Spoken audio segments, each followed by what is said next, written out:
के number one channel में आप सभी का बहुत बहुत स्वागत है। हालांकि माय डियर फ्रेंड्स, यहाँ पर हम आप सभी स्टूडेंट्स को यही बताने वाले हैं कि आप कैसे पता कर सकते हैं कि आपका जो स्कॉलरशिप है वो किस बैंक अकाउंट में आया हुआ है, क्योंकि इस बार का कुछ अलग ही प्रकार से स्कॉलरशिप दे रही है यूपी गवर्नमेंट, ठीक ना।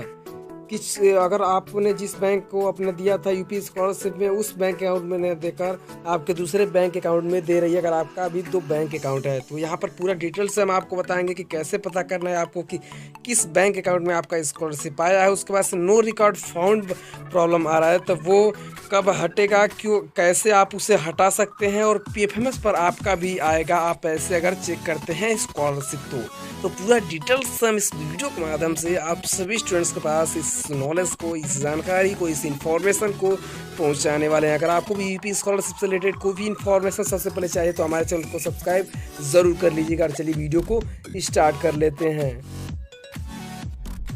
तो इस बार का हम प्रोसेस कुछ आप लोगों को बता दें। आधार कार्ड बेस पर यूपी गवर्नमेंट आपको स्कॉलरशिप दे रही है। तो यहाँ पर आपको कैसे पता करना है कि कौन सा बैंक अकाउंट आपके आधार कार्ड में लिंक हुआ है या फिर नहीं। तो देखिए, आपको UIDAI के ऑफिशियल वेबसाइट पे आ जाना है। उसके बाद से जैसे आप आ जाते हैं तो यहाँ पर स्क्रॉल डाउन करके थोड़ा सा आप नीचे आ जाइए, और नीचे आ जाने के बाद से यहाँ पर आप देख पा रहे होंगे,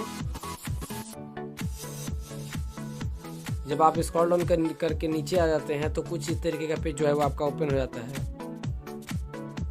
तो यहाँ पर आप देख पा रहे होंगे स्क्रीन पर आधार लिंकिंग स्टेटस, ठीक ना। यहाँ पर जैसा कि आप लोग देख पा रहे होंगे कि आधार लिंकिंग स्टेटस दिया है। उसके बाद से नीचे देख लीजिए चेक आधार / दिया है बैंक लिंकिंग स्टेटस। तो आपको पता करना है कि आपका कौन सा बैंक अकाउंट जो है वो आपका लिंक है या फिर नहीं। तो देखिए, कुछ इस तरीके का जो पेज है वो ओपन होकर आप लोगों के सामने आ जाता है। तो आप लोग को थोड़ा सा स्क्रॉल डाउन करके नीचे आना है, और नीचे आने के बाद से पूरा डिटेल्स आपको यहाँ पर भरना होगा। देखिए, आधार नंबर दिया हुआ है 12 डिजिट UID, ठीक।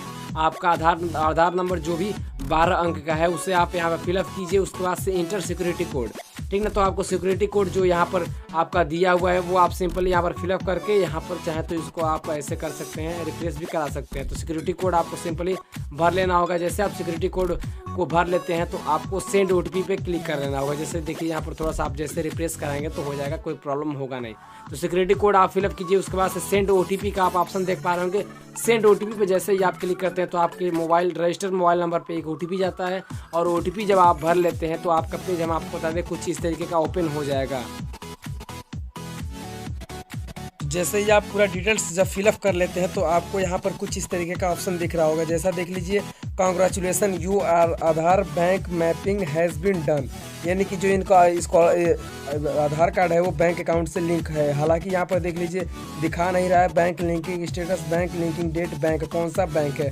हम आपको बता दें, जब आप चेक करेंगे अपना आधार कार्ड का तो यहाँ पर ऑलरेडी आपको बता देगा कि अगर आपका ऐड है तो कांग्रेचुलेसन करके आएगा, नहीं तो नो आधार लिंकिंग स्टेटस देगा। यहाँ पर बैंक का नाम लिखा रहेगा। सबसे बात ज़रूरी जानकारी, यहाँ पर बैंक का आपको बता देगा कि कौन सा बैंक है। हालांकि यहाँ पर दिखा नहीं रहा है, कुछ प्रॉब्लम्स आ गई, इसीलिए यहाँ पर बैंक का आपका नाम शो करेगा कि कौन सा बैंक अकाउंट लिंक है। तो उसी बैंक अकाउंट में आप लोगों को जाकर स्कॉलरशिप का जो है वो अकाउंट बैलेंस चेक कर लेना होगा। तो हम आपको बता दें सबसे पहले कि किस प्रोसेस से ये गवर्नमेंट आप लोग को स्कॉलरशिप दे रही है। तो आपका जो सबसे पुराना बैंक अकाउंट है, यानी कि मान लीजिए अगर आपके पास 2 या फिर 3 बैंक अकाउंट है, और आपका उसमें जो अकाउंट नंबर है वो रजिस्टर आधार कार्ड है जो सबसे पहले जिसमें रजिस्टर हुआ होगा, सबसे पहले, ठीक ना, सबसे पहले जिसमें रजिस्टर हुआ होगा उसी में स्कॉलरशिप आ रही है। अगर वो चालू है तो प्लीज़ आप सभी स्टूडेंट जाकर वहाँ पर अपना स्कॉलरशिप का स्टेटस चेक कीजिए। और रही बात कि नो रिकॉर्ड फाउंड क्यों आ रहा है, तो हम आपको सबसे पहले यहाँ पर बता दें,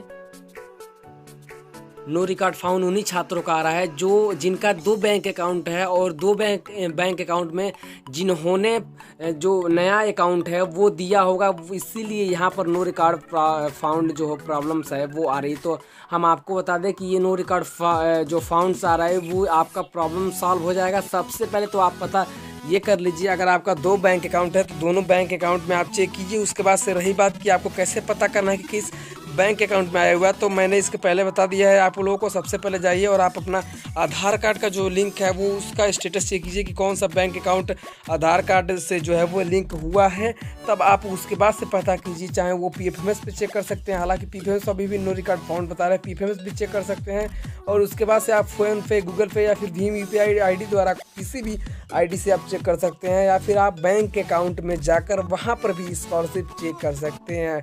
हमसे कुछ स्टूडेंट्स पूछ रहे हैं कमेंट करके, सर अभी तक भी जो यूपी स्कॉलरशिप है वो जनरल का नहीं आया है। तो हम आपको बता दें, जनरल का करीब 20% स्टूडेंट्स का ही आया है। और रही बात लास्ट चांस की, तो लास्ट स्कॉलरशिप आने का चांस आपका 27 तक दिया गया है। अगर आज भी आपका स्कॉलरशिप नहीं आया तो हो सकता है कि रात को भेज दें ये, या अगर रात में भी नहीं भेजते हैं तो कल आपका स्कॉलरशिप 100% है कि भेज देंगे। अगर आपका पूरा डाटा सही है, पूरा क्लियर है, तो आपको कल तक कैसे भी करके रात तक स्कॉलरशिप भेज देंगे। उसके बावजूद भी नहीं भेजते हैं तो हम आपको बता देंगे कि कौन सा प्रोसेस है, कि आपको समाज कल्याण ऑफिस जाना चाहिए या फिर नहीं जाना चाहिए।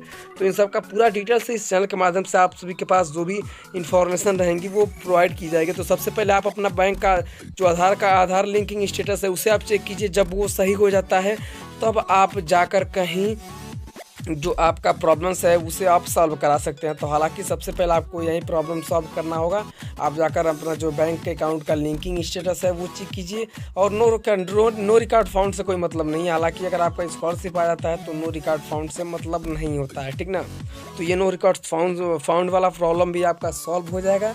इसीलिए आप सभी स्टूडेंट्स हमसे क्या कहते हैं कि जो भी डाउट्स आ रही है वो आप पूछ सकते हैं, ताकि हम आपके डाउट्स को बहुत ही अच्छे तरीके से क्लियर कर सकें। अगर देखिए PFMS पे भी आपका अंडर प्रोसेसिंग हो रहा है तो अंडर प्रोसेसिंग वाला कोई दिक्कत होगा नहीं, क्योंकि आपका मान लीजिए लास्ट चरण पे भी स्कॉलरशिप जो है वो भेज दिया गया है।